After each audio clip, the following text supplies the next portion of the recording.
That's because people want to take their country back. Our country is being lost. We're a failing nation. By finally enforcing our immigration laws, we will raise wages. What's going on? I don't want to be breaking up families, so the only way you don't break up the family is you keep them together and you have to send them all back. Even kids who are here legally? Well, we have to have rules and regulations. I'm going to have a field day with this one, aren't I?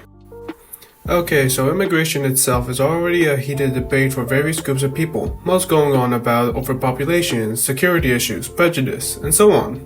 However, the one that's constantly talked about is the effect immigration has on big businesses and industries here in the United States. But why should that matter? Is it just an over-exaggerated concern, or has somebody managed to sway their views on immigrants? At first, I didn't really understand any of it, but seeing how Trump's policies caused a grand social divide, I decided to look into this further. And believe me when I say this, going down this rabbit hole was just a confusing mess. Looking into this, a consistent problem that many people tend to worry about is how immigrants will take their jobs. Our cities are flooded with illegal aliens. Americans are being squeezed out of the labor force and their jobs are taken. Native workers in the US, regardless of their skills, are likely to be affected by the influx of immigrant workers filling in job positions, which in turn will lead to their wages decreasing since there are more people to pay for all their hard work. Back in 2007, George J. Borjas, a professor of economics, decided to do some research on the topic to better understand how Americans would be affected by immigrant workers. He found that low-skilled natives in particular are hit the hardest by this, having their wages reduced by 8%. While it doesn't seem like much, it can have a significant impact on the livelihoods of low-skilled workers, especially those who were struggling to make ends meet. This wage reduction is not evenly distributed, mainly affecting industries where immigrant labor is more prominent. This ranges from jobs like agriculture, construction, and other lower-wage service jobs. However, these claims do not account for the long-term benefits of immigration. You see, many industries and firms actively seek out immigrant workers for their businesses. They are essential to their productivity and performance, which in turn leads to greater profit for the business too. Recently, in 2024, Britta, Glennon, an assistant professor at Wharton, published an article called Skilled Immigrants, Firms, and Global Geography of Innovation in the Journal of Economic Perspectives. It reports that these foreign workers play a crucial role in driving innovation and enhancing firm performance in the US. She highlights that immigrants significantly contribute to numerous work fields, even high-tech industries. For instance, 59% of artificial intelligence PhD graduates hired by the US firms are immigrants. There is more of this to go into, but other resources will go into these topics later. While this benefits US firms, it also provides a significant advantage for immigrant workers. Many of these individuals come from countries with limited opportunities and financial struggles, and securing a job in the US allowed them to improve their quality of life, access to better resources, and helps them build a foundation to support their families. But if that's the case, everything should be smooth sailing from there, right? They're eating the dogs, the people that came in. They're eating the cats. They're eating the pets. Donald Trump, the now returning president, has made it clear that he wants to focus on aiding Americans to deal with the issues their country has been facing for a long time. Now, what might those issues be? Well, according to him, one of the issues would be immigrants. He has attempted to do this on several occasions with various methods, all of which had mixed results and reactions from other people.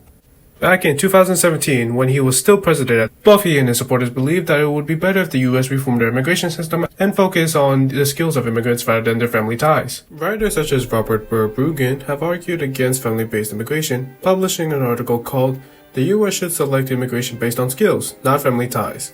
In 2023, it claims that the current H-1B system, a program that gives temporary work visas to immigrants, has become more like a lottery, essentially selecting any immigrant to be allowed entry by luck rather than skill. However, the problem with a purely skill-based immigration system is that an immigrant's performance or future shouldn't be determined by only considering their accomplishment and achievements. In fact, people argue that by allowing family members to enter the US, it will make moving to the country seem more appealing and potentially invite more highly skilled immigrants. While I was looking into this, I stumbled across an article called How Donald Trump's New Immigration Plan Could Harm the American Workforce that was published back in 2017. The authors, Guillermina, Jasso, and Mark R. Rosenzweig, look into Trump's plans with immigration, finding it flawed, seeing as it thought so little of family-based immigration and how it correlates to skill-based immigration. There are plenty of benefits that come with family-based immigration, and the prospect of their family reuniting serve as a proper motivation for them too, as they will be more inclined to adjust to the workforce and provide for their family. Now, how exactly do immigrants get the opportunity to enter the workforce? Well, as it turns out, certain companies will spend their money on lobbying foreigners rather than other means to promote their businesses. The study entitled The Effect of Firm Lobbying on High-Skilled Visa Adjudication was a passage from the Journal of Politics in 2023, written by Stephen Liao. In it, he disproves the point about the H-1B system being random, as under the right circumstances, firms would be allowed to select workers they want to join their field of work. Now that sounds great, seeing as Trump was so focused on skill-based immigration too. It also leaves the opportunity for family-based immigration to be applied as well. Here's the thing though. Because of Trump's attempt to restrict the immigration system through his policies, this led to higher H-1B denial rates. It also now costs businesses more money just to hire immigrant workers, delaying how they hire workers and their overall performance dropping as well. Oh, but it doesn't just end there. You see, Trump and his team thought it would be a clever idea to restrict immigrants from moving to the US through various methods. To begin with, Trump implemented the Remain in Mexico policy, which forced asylum seekers, who were people who left their original country of residence to move to the US, to deal with the dangerous conditions as they waited for the chance at being allowed entry. During this period, most of them were harmed, assaulted, or even worse, died as a result. They barely had any form of legal representation, as these measures were likely taken to discourage immigration by creating these difficult settings. This was portrayed in Gabriela Lastres' passage, The Iceberg, Immigration Policies under Trump back in 2020.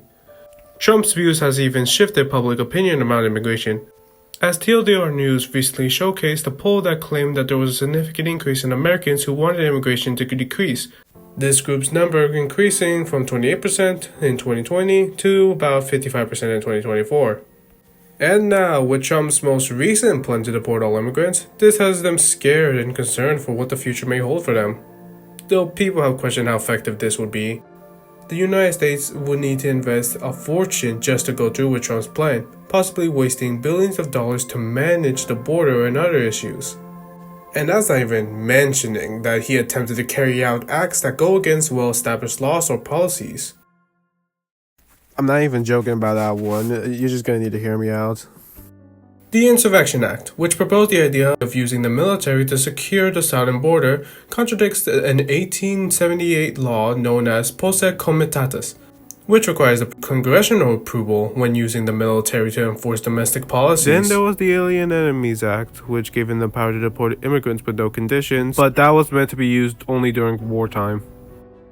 While these measures are presented in a way to prioritize Americans, it gives little consideration to the immigrants or the impact they have. A balanced system for immigration is necessary to address the challenges immigrants deal with, improving the work conditions for all workers, and focus on fostering economic growth rather than dismantling what they've worked on. The struggles and experience of immigrants is not often acknowledged, especially in a system that prioritizes the ideals of those who are in control of the nation. Perhaps reforming these policies will not only ensure that they are widely recognized for their value, but also ensure their well-being. Without this, the promise of opportunity that drew in so many people to the US will end up becoming an empty ideal. Hey, for anyone who's curious to check out more about this debate, I've left links to the sources I used down below. I hope I did a good job with this. There were some technical issues I had to deal with when making this video. But anyways, have a great day.